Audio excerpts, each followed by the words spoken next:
नमस्कार। आज हम आपको पढ़ाने जा रहे हैं आपकी सीबीएसई बोर्ड में पुस्तक चलती है स्पर्श भाग 2। स्पर्श भाग 2 में सुमित्रा नंदन पंत जी द्वारा रचित पाठ है पर्वत प्रदेश में पावस। यह टर्म 2 एग्ज़ाम को लेकर के अत्यंत महत्वपूर्ण पाठ है।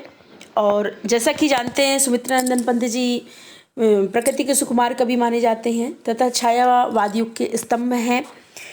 और इनके द्वारा रचित रचना है ये पर्वत प्रदेश में पावस। प्रकृति के सुकुमार कवि होने के कारण इन्होंने प्राकृतिक चित्रण बड़ा ही सुंदर मनोरम किया हुआ है। देखिए, पर्वत प्रदेश में पावस की कुछ पंक्तियां आपके समक्ष प्रस्तुत करती हूँ। पर्वत प्रदेश में पावस, पावस का तात्पर्य होता है वर्षा ऋतु। और पर्वत प्रदेश में अर्थात पर्वतीय क्षेत्र में वर्षा ऋतु का आगमन हो चुका है और वहाँ का जो वर्षा ऋतु के कारण वहाँ का जो दृश्य है बड़ा ही सुहावना है। और उस दृश्य के बारे में सुमित्रा नंदन पंत जी ने यहाँ पर कुछ पंक्तियाँ दी हुई हैं। पावस ऋतु थी पर्वत प्रदेश पल पल परिवर्तित प्रकृतिवेश। पंत जी कह रहे हैं कि पावस ऋतु थी पर्वत प्रदेश, पावस माने वर्षा ऋतु का आगमन हो चुका है पर्वत प्रदेश में। वर्षा ऋतु का आगमन पर्वत प्रदेश में हो चुका है। पल पल परिवर्तित प्रकृतिवेश, और वर्षा ऋतु के आगमन होने के कारण हर क्षण प्राकृतिक वेशभूषा परिवर्तित हो रही है। यानी प्रकृति का जो वेश है वह हर क्षण वर्षा ऋतु के आगमन होने के कारण परिवर्तित हो रहा है यानी बदल रहा है। हर क्षण वर्षा ऋतु के आगमन के कारण प्राकृतिक परिवर्तन वहाँ पर हो रहे हैं। किस प्रकार के परिवर्तन हो रहे हैं सुमित्रा नंदन पंत जी ने आगे बताया हुआ है। मेखलाकार पर्वत अपार अपने सहस्र दृग सुमन फाड़ अवलोक रहा है बार बार, नीचे जल में निज महाकार जिसके चरणों में पलाताल दर्पण सा फैला है विशाल।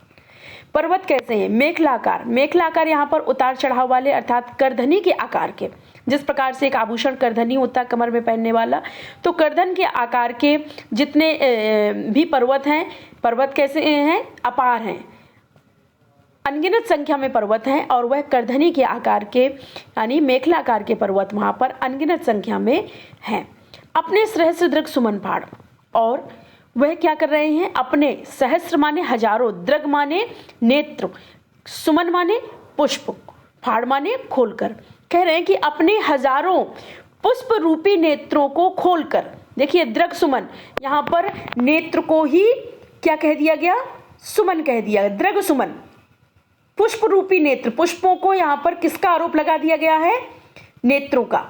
और यहाँ पर सटीक आपका रूपक अलंकार है। दृग सुमन, दृग माने नेत्र, यहाँ पर के समान के जैसा होता तो आपका उपमा होता, लेकिन डायरेक्ट कह देना रूपक होता है और यहाँ पर दृग सुमन डायरेक्ट कह दिया गया। अपने सहस्र दृग सुमन फाड़, पर्वत जो है अपने हजारों पुष्प रूपी आंखों को खोल करके अवलोक रहा है बार बार। बार बार अवलोकना देखने का पर्यायवाची है। बार बार यहाँ पर पुनरुक्ति प्रकाश अलंकार है। वह अपनी हजारों पुष्प रूपी आंखों को खोल करके बार बार देख रहा है। क्या देख रहा है? नीचे जल में निज महाकार, नीचे जो जल है उसमें महान आकार को, पर्वत अपने नीचे जो जल है उसमें महान आकार को हजारों पुष्प रूपी आंखों को खोल करके बार बार देख रहा है। अब ये देखते हैं कि नीचे जल वहां पर आया कहां से? जिसके चरणों में पलाताल दर्पण सा फैला है विशाल। तालाब जो है उसका पालन पोषण पर्वत के सानिध्य में हो रहा है, पर्वत के चरणों में हो रहा है।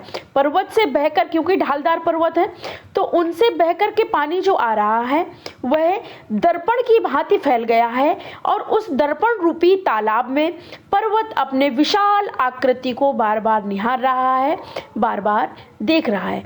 इस प्रकार से सुमित्रा नंदन पंत जी ने इन पंक्तियों में बड़ा ही सुंदर वर्णन किया हुआ है। पल पल में पुनरुक्ति प्रकाश अलंकार है, बार बार में पुनरुक्ति प्रकाश अलंकार है, दृग सुमन में आपका रूपक अलंकार है और साहित्यिक भाषा ली गई है। यहाँ पर इस तरीके से सुमित्रा नंदन पंत जी ने यहाँ पर वर्षा ऋतु के आगमन का सुंदर दृश्य पर्वत क्षेत्र में उपस्थित किया हुआ है और चित्र इस तरह से दृश्य उपस्थित हुआ है कि व्याख्या में चित्र का सामने उपस्थित हो जाना। इसका अगला पैराग्राफ हम फिर अगले वीडियो में पढ़ाएंगे आपको। आज के लिए इतना ही। आप सभी का देखने के लिए बहुत बहुत धन्यवाद।